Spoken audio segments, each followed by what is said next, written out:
दिल्ली की सियासत में बड़ा मोड़ आया है। सत्ता में रहकर शराब नीति के जरिए धांधली के आरोपों से जो लड़ाई शुरू हुई थी, पहले जेल पहुंची, फिर बेल पहुंची और अब अदालत से होते हुए सत्याग्रह तक पहुंच चुकी है।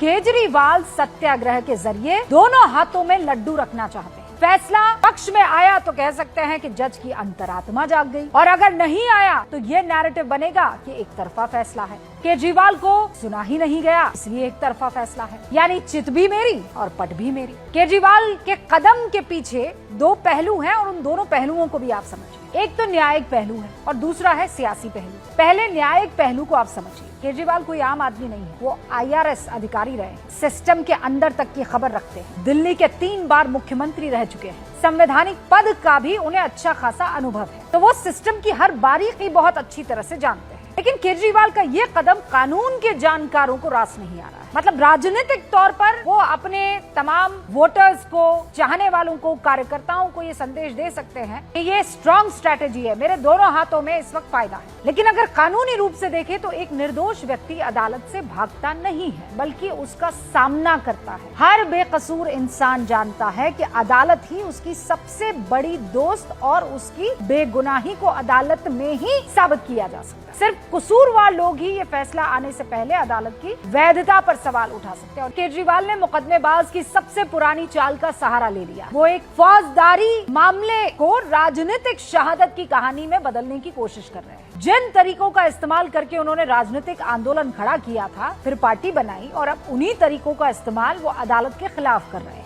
उन्हें पता है कि वो क्या कर रहे हैं। फिर चाहे सीएम बनने के बाद वैगनआर कार से चलना हो, सुरक्षा नहीं लेने का दावा हो, सीएम रहते हुए सरकारी आवास ना लेने का वादा हो या उसमें ना रहने का वादा हो, वो अच्छे से जानते हैं कि सियासत में कौन कौन सा कदम जो है जनता के दिल तक पहुंच जाएगा और किस कदम से नुकसान होगा। केजरीवाल के इस ऐलान के पीछे विरोधियों को सियासी तिकड़म भी दिखाई दे रही है। कांग्रेस नेता उदित राज केजरीवाल पर निशाना साधते हुए कहते हैं कि अरविंद केजरीवाल ने खुद को जज मानते हुए कभी तत्कालीन मुख्यमंत्री शीला दीक्षित और सोनिया गांधी पर कॉमनवेल्थ गेम्स, 2G स्पेक्ट्रम और कोयला घोटालों में गंभीर भ्रष्टाचार के आरोप लगाए थे और उन्हें जेल भेजने का वादा किया। अब जब उन्हीं पर आरोप लगे हैं तो वो इस मामले में भी खुद ही जज बनने की कोशिश कर रहे हैं और न्यायपालिका पर भरोसा नहीं दिखा रहे। वाह, आप तो हर जगह खुद को ही जज नियुक्त कर लेते हैं, बकौल उदित राज। दिल्ली बीजेपी अध्यक्ष वीरेंद्र सचदेवा ने केजरीवाल के इस कदम की निंदा की। सचदेवा कहते हैं कि अरविंद केजरीवाल को न्यायपालिका के प्रति कोई सम्मान या विश्वास नहीं है। ये कहना अतिशयोक्ति नहीं होगा कि अरविंद केजरीवाल लगातार शराब घोटाले मामले पर राजनीतिक नौटंकी कर रहे, कोट अनकोट। केजरीवाल ने सत्याग्रह का ऐलान ऐसे वक्त किया है जब दिल्ली हाई कोर्ट में जस्टिस स्वर्ण कांता शर्मा ने खुद को उनके केस की सुनवाई से हटने से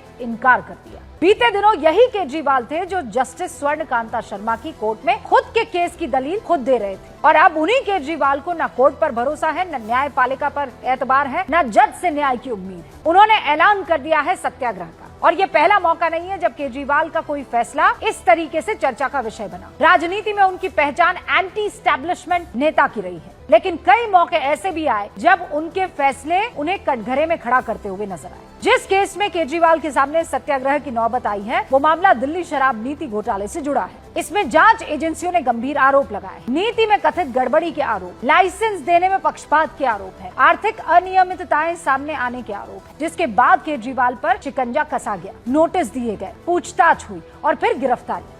इसके बाद शुरू हुई केजरीवाल और पूरे के पूरे सिस्टम की कानूनी लड़ाई। अब उसी कड़ी में एक कदम और आगे बढ़कर केजरीवाल ने सीधे सत्याग्रह का ऐलान कर दिया है। अन्ना आंदोलन से निकलकर पार्टी बनाना, भ्रष्टाचार के खिलाफ अनशन करना, सीएम रहते हुए LG ऑफिस के बाहर धरना देना, सरकार में रहते हुए सड़क पर विरोध का झंडा उठाना, केजरीवाल ने ये सब किया है और ये कोई नई बात नहीं है उनके। लेकिन सवाल ये है कि इस बार फर्क क्या है। इस बार विरोध सरकार से नहीं, लड़ाई सिस्टम से नहीं, बल्कि टकराव अदालत से है। यही इस पूरे मामले को और गंभीर बना देगा।